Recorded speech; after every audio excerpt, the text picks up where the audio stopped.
Quick reminder before we get started on this episode. This podcast is based on my personal experiences and isn't medical advice. If you've ever been invited to somebody's house and immediately thought, what am I going to eat? Is this safe? How do I not make this awkward? Then this episode's for you. Eating gluten-free at other people's houses can feel stressful, especially in the beginning. Today, I'm sharing how I personally handle it now, what I've learned along the way, and how you can approach these situations with more confidence and less anxiety. Let's dive in. Welcome to the Gluten-Free Engineer podcast. I'm your host, Kiri Saunders. In 2011, I was diagnosed with celiac disease, a moment that changed everything. But I was determined not to let it hold me back. With my 2 engineering degrees, I set out to reverse engineer the gluten-free lifestyle, breaking down recipes, safety tips, travel hacks, and everything in between to rebuild a life I love. Whether you have celiac disease, gluten intolerance, or simply choose to live gluten-free, this podcast is for you. Join me each week as we simplify the gluten-free lifestyle, make it fun, and prove that you don't have to miss out on anything.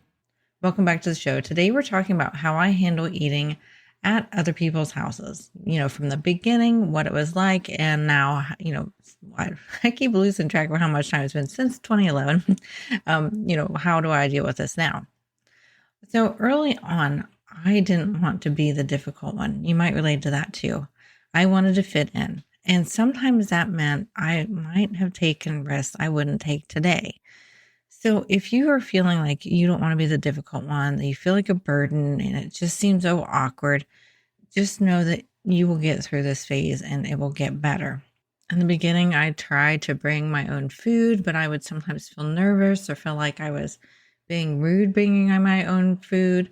I didn't really want to stand out. I felt kind of, I'll say the word embarrassed again, embarrassed about having this food issue and wondering whether people would think I was making it up or not. And sometimes I would accidentally eat something that I thought was safe. It kind of seemed safe, but it really wasn't safe.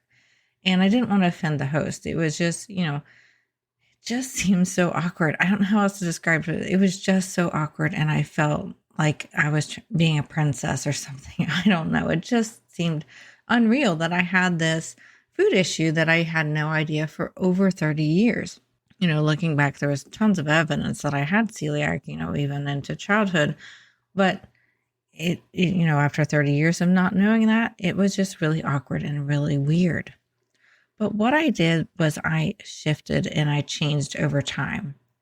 Now I have no problems asking questions or bringing my own food. So this all comes to confidence, and you'll just have, if you're new, you might need to practice this. Some personalities I think will, have no problem with this transition, but other personalities, people pleasers, which is one of the things I am, I didn't want to offend anybody and I wanted to make them happy. But you will gain confidence. You will realize how serious cross-contamination is most likely. Most people are symptomatic. If you're not symptomatic, you still need to treat it like you are. If you're celiac, you just really have to be super careful.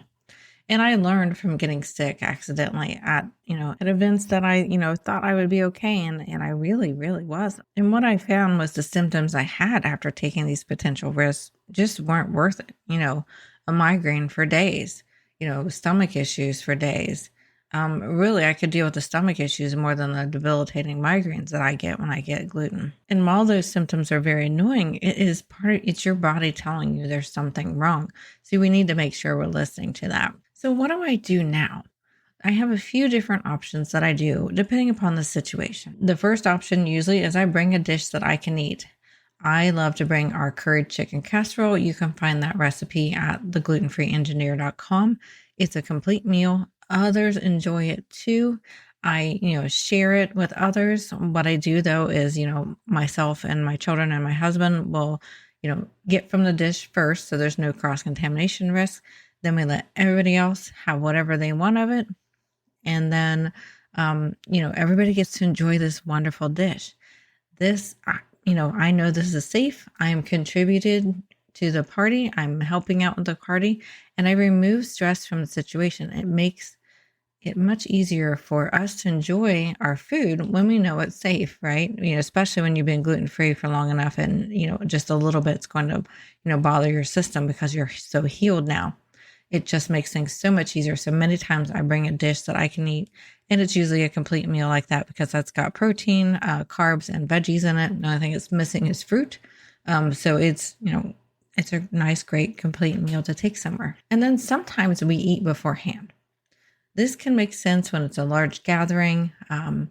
Maybe the timing is awkward where, maybe it's like a later dinner and you normally get hungry anyway earlier.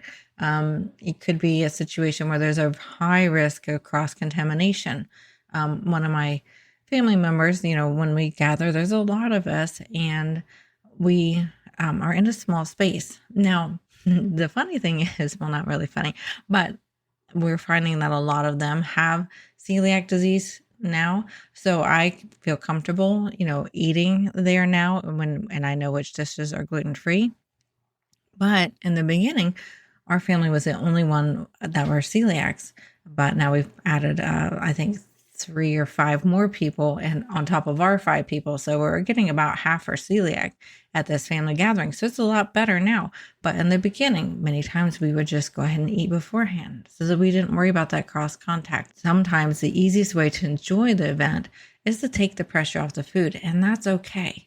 In America here, we, a lot of our gatherings are surrounded by food, and that makes it harder for somebody with food allergies or celiac disease. And it can, feel like you're hampering the event. But once you've realized, sometimes taking the food away helps you enjoy the event even more. And it's okay to eat beforehand. That can really give you some power in your decisions in your gluten-free journey. And then let's say it's a small gathering, a small dinner party. What you might want to do is talk with the host ahead of time. Keep it simple, kind, but clear.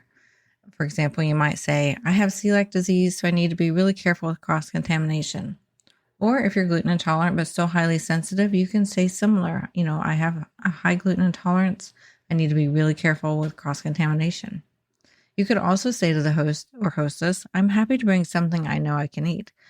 That may just cause such a relief from them to take the pressure off them. Or you can also say, please don't feel like you need to cook anything special for me. I've said similar phrases to all these 3 before. And honestly, the person that's hosting will probably feel very relieved.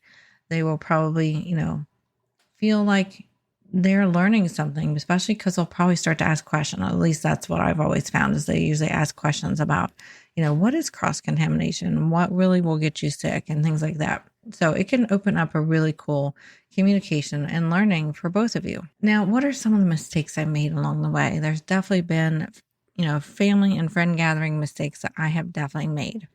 One time I was at an event that was, just kind of like a very casual buffet party. We were at a friend's house and she'd invited a bunch of her kids' friends and the adults, the parents too. And we were, had a little buffet thing and I went and just ate the things that I knew was gluten-free. Well, one of the things I did was there was a bag of chips that was gluten-free. I knew they'd already been opened, obviously, when I went to them and people had already gone through the line. But I thought, oh, it'll be all right. I'll just go ahead and get some chips and, it'll be fine, right? Well, it wasn't actually fine. They were after the buns. I actually got a little bit sick from it. Not like terrible, but sometimes when I get a little bit of gluten, it's worse than getting a lot of gluten, honestly, because it lingers in my system longer. And so it was really just the cross contact of somebody putting their hands in the bag that had, bread on them. It can be as simple as that. It really depends on how sensitive you are as far as your cross contact. Really, anybody with celiac disease should not get any cross contact, even if you don't feel symptoms. But for me, I do feel symptoms at low levels too. And then there was another time I was at a small gathering and it was somebody that I trusted and somebody who understood cross-contamination. But she cooked something in a cast iron pan that had previously had gluten in it, I figured out later. And I didn't really think about it when I got the stuff out at the time. I kind of thought, oh, maybe I shouldn't get this food item. I don't want to say what it was, but just in case she's listening, because I don't want her to feel bad. But I was like, oh, maybe I shouldn't get this food item out of here. But I did anyway. I'll just get a little bit and it'll be okay. I had a mild reaction. And it wasn't something that she thought about. Who thinks about the cracks and crevices and cast irons holding on to gluten? not really too many people, so totally not her fault. I really probably shouldn't have, gotten some food from there, but I did choose to, say, well, maybe it'll be okay. But, that's where we can get into trouble. So when we're like suspicious, but then like, well, maybe it'll be okay is what we're thinking in our head. And then usually it's not. So even well-meaning people who are very knowledgeable can miss hidden sources of cross-contamination, especially in something as nuanced as a cast iron skillet. So as you go through this journey, if you're newer to it, or maybe you're in the midst of it, but you don't have quite all this confidence, you're going to get more confidence as you do this. The more boundaries you set now, the better off you're going to be, because you need to, be thinking of this. This is about my health. I don't apologize for taking care of it. So just remember that this is about your health. Don't apologize for taking care of it. So I have certain people that I trust to cook for me. These people understand my needs deeply. And then for most situations, I bring my own food and I don't apologize for it anymore. It's just what it is. People expect me to just bring my food. It will become easy if it's still difficult for you right now. Over time, I realized that most people just want you to be there. The food matters less than the connection. Even though it might seem that the food matters a lot in the beginning, once you start down this road, once you start getting used to setting your own boundaries, you will feel a lot less like a burden. You will feel a lot less like you're being left out. You will have a lot less anxiety before events, and you'll feel a lot more normal. I promise you will feel a lot more normal. You've just got to be ready to stand up for yourself and have those boundaries so that you can get to a part where you're normal, you feel normal whenever you're in, food gathering situations. So I want you to know it gets easier over time. You will build that confidence. You are allowed to set boundaries, and you're not being difficult. You're not high maintenance. You're taking care of your health. Just remember that. If you want more practical tips like this, along with gluten-free strategies and recipes, you are welcome to join our newsletter. Just head on over to theglutenfreeengineer.com and you will see a link for the newsletter. And then a bonus tip I'd love to give is that if you're unsure about a situation, say you're invited somewhere and you're not sure about it and you don't have a way to ask, just bring something you know is safe. Having that backup plan makes everything feel easier, even if you don't end up needing to use it. Thank you for listening to this episode of The Gluten-Free Engineer. If you found value in this story, please share it with someone who might need encouragement on their own gluten-free journey. For more tips, recipes, resources, and even links to my YouTube channel, head on over to theglutenfreeengineer.com. It's your one-stop hub to make gluten-free living simple, fun, and full of flavor. And don't forget to subscribe so you never miss out on an episode. And we will see you next week. The Gluten-Free Engineer podcast is for informational and entertainment purposes only. I share my personal experiences and stories about living with celiac disease and navigating a gluten-free lifestyle. This podcast does not provide medical advice. Always consult with a qualified healthcare professional for medical questions, concerns, or advice specific to your health. This episode is brought to you by Find Me Gluten-free, your go-to app for discovering safe, gluten-free dining options wherever you go. Whether you're traveling or just looking for a new local spot, this app helps you find restaurants with gluten-free options, read reviews from other gluten-free diners, and avoid risky places, just like our family has used this app for many years.